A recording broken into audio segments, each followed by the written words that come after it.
Good morning, Salutations. How are you? And happy 2021. We hope that you're very well, and we hope that this is going to be a good year for you. Let me just check my settings here. Have I got my settings right? I hope so. Otherwise, I'm going to have to redo it all over again. Guys, we hope that 2021 is going to be the best year possible for you. Make no mistake, it is not going to be by ordinary standards,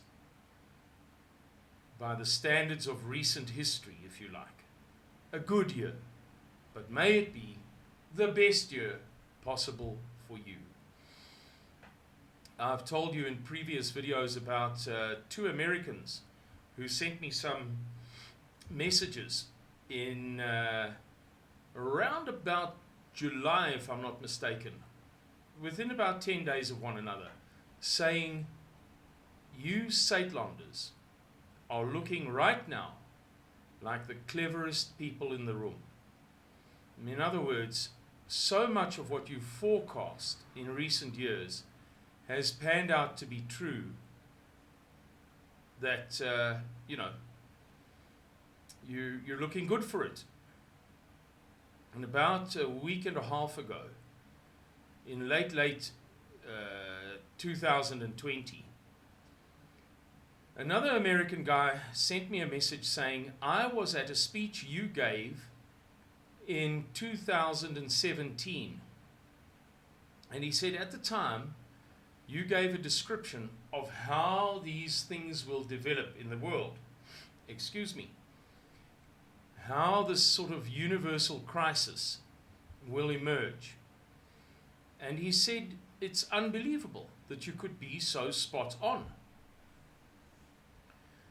I tell you this story not in the spirit of conceit, I told you so, smugness, or bragging, but in the spirit of helping you to understand why we are very, very concerned about 2021.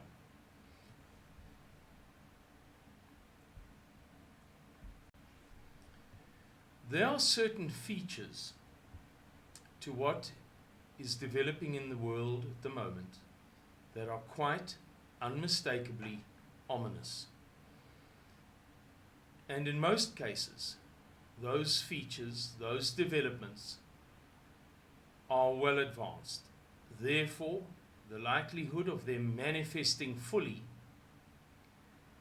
and doing untold harm to Western society is very, very good. Yesterday, I met with Willem van Deventer and two of his men, Thijs and Louis.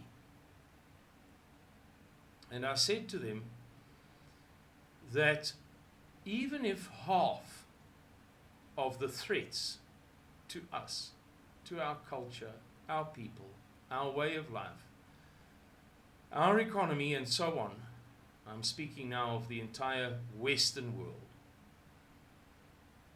of the European-derived peoples of the world, of Caucasian civilization, society, and culture. Even if half of those threats do not manifest fully, the other half are so severe that they are going to smash us. I don't take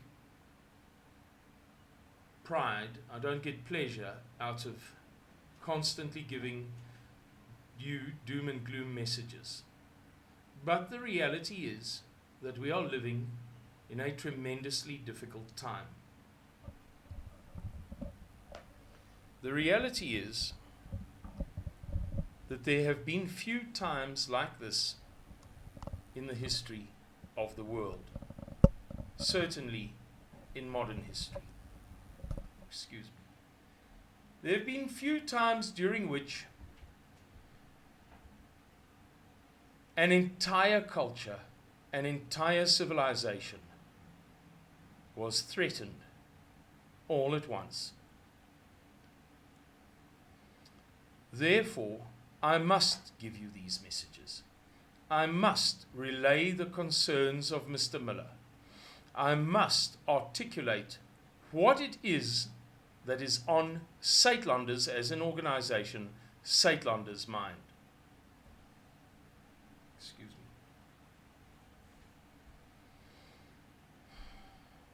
me. Ladies and gentlemen, 2021 is not going to be easy for many, many, many people.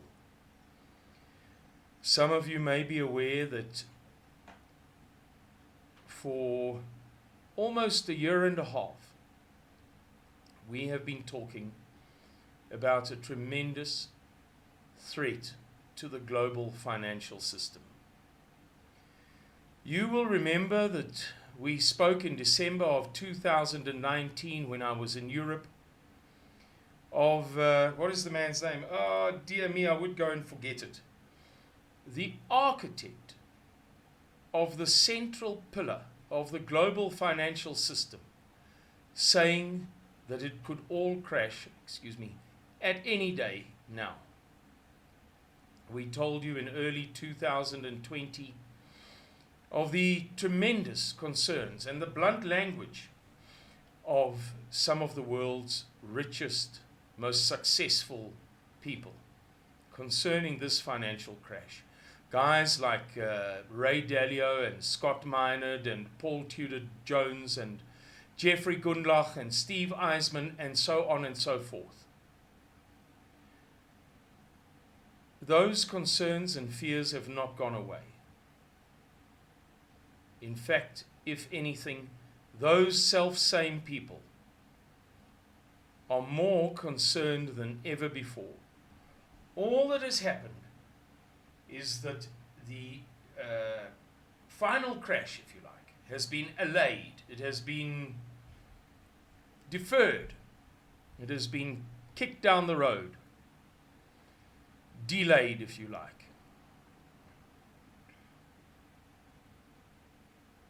And the simple reality is that that threat, about which we've been talking for a year and a half, is now joined by the COVID-19, whether you believe in it or not.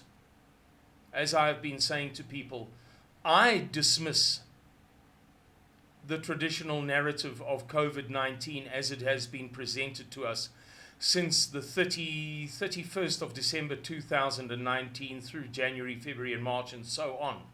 I do, out of hand. But that is not to say that the second strain of this concocted virus is not going to be much worse. And the third strain, and so on and so forth. It is joined, that financial threat, by not only the virus, but the consequences of the lockdown, which, as you know, is smashing the global economy, particularly in the West, to absolute smithereens. It is joined by the restiveness in South Africa.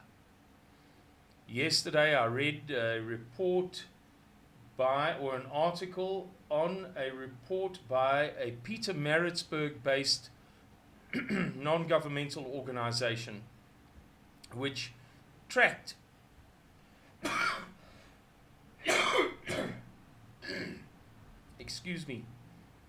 which tracked the increase in food prices in South Africa through 2020. There are apparently 42 basic items upon which most people in South Africa depend for nutrition. And these are not only things that only blacks or only very poor whites eat. The 42 items are a broad spectrum. You and I consume many of them. And the price has gone up, the average price of all 42 items has gone up by just about 33%, a little bit more, call it 34%, over about a 9-month period in 2020. On top of that, we're seeing greater joblessness. On top of that, we're seeing terrible ructions within the African National Congress. On top of that, we're seeing, frankly, fear and anguish among our own fellows, among our peers, among fellow white, middle class, Christian, conservative family people. On top of that, many of you will be aware that the Presidential Financial Advisory Committee told President Cyril Ramaphosa about 3 months ago that he will soon or shortly have to make a choice between servicing foreign debt, in other words, South Africa's international loans or foreign loans, and paying social grants. The list of threats to us, to the stability of South Africa, to the year 2021 is both long and severe.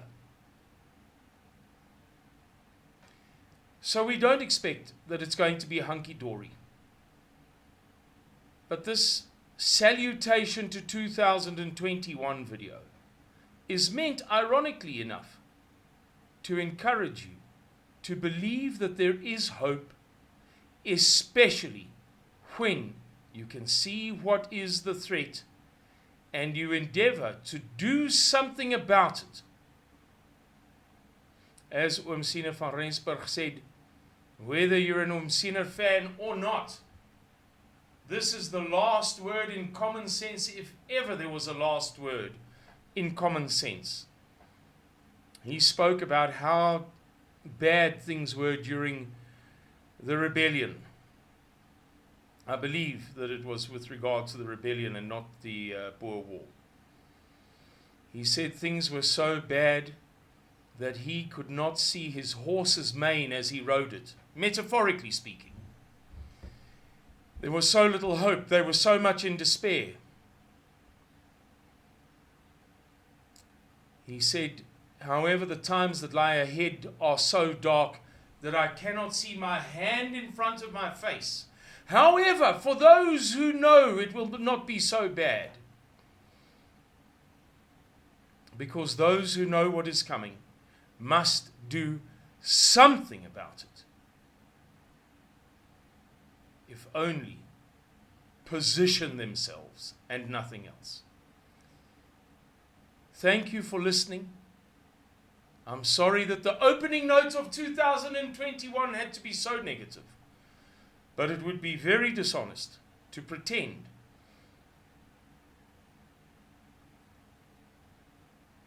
that we have sunshine and rainbows on our horizon. Let us rather believe the truth and stand together as we have never done before to ensure all of our mutual welfare. Thank you and bye-bye.